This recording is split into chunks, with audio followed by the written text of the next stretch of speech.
नमस्कार, न्यूज 360 में आप सभी का स्वागत है। आपके साथ मैं हूं पूजा पांडे। दिल्ली में हुए आतंकी हमले की साजिश की परत अब धीरे धीरे खुलने लगी है। इस पूरे आतंकी हमले में साजिश का जो केंद्र सामने आ रहा है वो फरीदाबाद की अल फलाह यूनिवर्सिटी है। सुरक्षा एजेंसियां इस यूनिवर्सिटी से लेकर देश के अलग अलग राज्यों में लगातार जांच भी कर रही हैं और इस जांच को लेकर कई ऐसे दावे भी किए जा रहे हैं जो बेहद ही चौंकाने वाले हैं। इसके अलावा दिल्ली आतंकी हमले का यूपी कनेक्शन क्या है, इस पर विस्तार से रिपोर्ट के अलावा दिन भर की कई और बड़ी खबरें अगले 45 मिनट में आपको दिखाएंगे। तो चलिए न्यूज 360 की शुरुआत करते हैं दिल्ली आतंकी हमले को लेकर हो रहे खुलासों की खबर के साथ। देखिए रिपोर्ट। 1, 2, 3। दिल्ली आतंकी हमले की गुत्थियां इन्हीं तीनों कारों के इर्द गिर्द घूमती हुई दिख रही हैं। बल्कि इन्हें 4 कार कहिए, क्योंकि एक कार जिसमें AK सीरीज की राइफल बरामद की गई थी उसकी फोटो सार्वजनिक नहीं हुई है। लेकिन ये जो स्क्रीन पर आपको बाकी की 3 कारें दिखाई दे रही हैं, इन्हीं कारों का इस्तेमाल गिरफ्तार किए गए डॉक्टर्स करते थे और फरीदाबाद डॉक्टर टेरर मॉड्यूल की जांच में अब तक यही सामने आया है कि इस मॉड्यूल के पास कुल 4 कारें थी। इनमें पहली डॉक्टर शाहीन की डिजायर कार है, दूसरी वो I-20 कार है जो ब्लास्ट हो चुकी है, तीसरी इको स्पोर्ट्स जो 12 नवंबर को बरामद हुई और चौथी ब्रेजा कार है। इन गाड़ियों का इस्तेमाल दिल्ली में रेकी, विस्फोटक की सप्लाई और आतंकी साजिश की योजना में किया गया था। इनमें से I-20 तो धमाके में खत्म हो चुकी है, बाकी जो बची हैं, जांच एजेंसियां इनकी जांच कर रही हैं। अब आपकी स्क्रीन पर जो सिल्वर कलर की ब्रेजा कार दिख रही है, दिल्ली आतंकी हमले के बाद तीसरे दिन ये अल फलाह यूनिवर्सिटी के परिसर से बरामद की गई। आशंका थी कि कहीं I-20 कार की तरह ही आतंकी इसमें भी विस्फोटक लेकर तो नहीं घूम रहे, लेकिन राहत की बात यह है कि ये अब जांच एजेंसियों के दायरे में है, जिसकी जांच हो रही है। दावा है कि अल फलाह यूनिवर्सिटी में मिली ब्रेजा कार की मालकिन डॉक्टर शाहीन है, वही डॉक्टर शाहीन जो फरीदाबाद डॉक्टर टेरर मॉड्यूल में पकड़ी जा चुकी हैं। दावा है कि बरामद हुई कार डॉक्टर शाहीन के नाम पर ही रजिस्टर्ड है। इससे पहले जो एक डिजायर कार मिली थी वो भी आतंकी डॉक्टर शाहीन की ही थी। लाल किला धमाके की जांच हर दिन एक नए मोड़ पर पहुंच रही है। जो डॉक्टर्स अभी तक सिर्फ शक के दायरे में थे, अब वो जांच के सबसे बड़े प्राइम सस्पेक्ट बन चुके हैं, क्योंकि ये बात भी पक्की हो गई है कि दिल्ली ब्लास्ट का कनेक्शन सीधे तौर पर फरीदाबाद टेरर मॉड्यूल से है। और ये पक्का तब हुआ जब ब्लास्ट हुई I-20 कार में मिली बॉडी का DNA आतंकी डॉक्टर उमर से मिला और इस आतंकी उमर का कनेक्शन डॉक्टर मुजम्मिल और डॉक्टर शाहीन से था, जिन्हें गिरफ्तार कर पूछताछ की जा रही है। और इस पूछताछ से जो बातें निकलकर सामने आ रही हैं, वो बेहद ही चौंकाने वाली है। दावा है कि दिल्ली धमाके को अंजाम देने वाले डॉक्टरों ने 26 लाख रुपए जमा किए थे।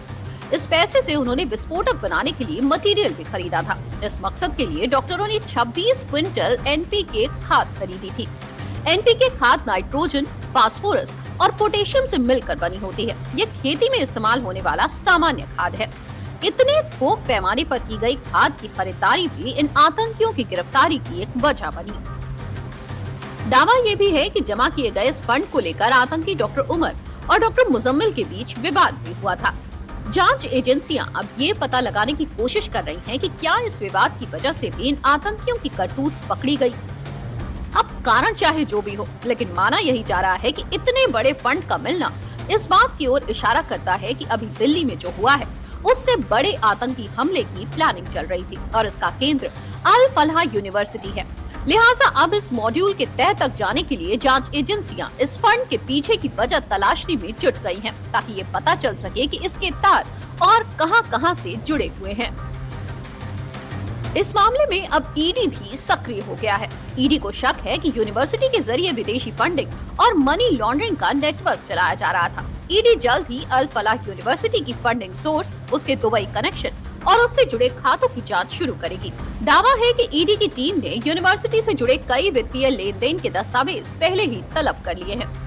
ये कहानी इतनी ही नहीं है, साजिश की परतें बहुत मोटी हैं। इस मामले में एक और ऐसा नया खुलासा हुआ है जो आपके होश उड़ा देगा। दावा है कि ये आतंकी बाबरी मस्जिद का बदला लेना चाहते थे और इसी को लेकर इन्होंने सारी प्लानिंग की थी। दावा है कि आतंकियों ने 6 दिसंबर को बड़े आतंकी हमले की साजिश रची, 6 दिसंबर बाबरी मस्जिद ढहाए जाने की बरसी होती है और इसी दिन आतंकी दिल्ली समेत कई जगह धमाके करना चाहते थे। दावों के अनुसार इसके लिए आतंकियों ने 32 कारों का इंतजाम किया था। इनमें बम और विस्फोटक सामग्री भरकर धमाके किए जाने थे। इनमें Brezza, Swift Dzire, EcoSport और i20 जैसी गाड़ियां शामिल थी। जांच एजेंसियों को अब तक 4 कारें बरामद हो चुकी हैं। इस टेरर मॉड्यूल के पीछे की साजिश के तार सीमा पार आतंकी संगठन से जुड़े हुए पाए गए हैं, इसलिए इनको लेकर किए जा रहे दावे और गंभीर हो जाते हैं। अब जांच एजेंसियां आतंकियों के इस पूरे टेरर प्लान को डिकोड करने में लगी हैं और ये बात भी साफ हो गई है कि कार ब्लास्ट का मुख्य आरोपी और आतंकी डॉक्टर मोहम्मद उमर नबी ही था। कार से मिले दांत, हड्डियां, खून लगे कपड़े के टुकड़े और पैर के हिस्से का डीएनए उमर की मां से मैच हो गया है, यानी ब्लास्ट के वक्त उमर कार में मौजूद था और इसका नया सीसीटीवी फुटेज सामने आ गया है। इस सीसीटीवी फुटेज में आतंकी डॉक्टर उमर उन नबी का चेहरा साफ तौर पर नजर आ रहा है। वीडियो में वो बिना मास्क के पैदल टहलते हुए दिखाई दे रहा है। ये फुटेज धमाके के ठीक पहले का बताया जा रहा है, जब वो दिल्ली से आसफ अली रोड पर घूम रहा था। कार में धमाका करने से पहले आतंकी उमर के 6 सीसीटीवी फुटेज सामने आए हैं। इसमें उमर 17 घंटे पहले हरियाणा के नूह में दिखा। शक है कि उसने यहीं से विस्फोटक कार में रखे। सुबह दिल्ली में एंट्री ली, सड़कों पर बेखौफ घूमता दिखा। कभी मस्जिद गया तो कभी कनॉट प्लेस घूमा। ब्लास्ट से पहले लाल किले के पास पार्किंग में 3 घंटे बैठा रहा। फिलहाल दिल्ली आतंकी हमले को लेकर जांच एजेंसियां हरियाणा, जम्मू कश्मीर से लेकर यूपी और दूसरी जगहों पर लगातार दबिश दे रही हैं। अब आखिर इसके पीछे का असली सच क्या है, कौन मास्टरमाइंड है, इस पर कुछ भी साफ साफ तभी कहा जाएगा जब इसकी आधिकारिक जानकारी साझा की जाएगी।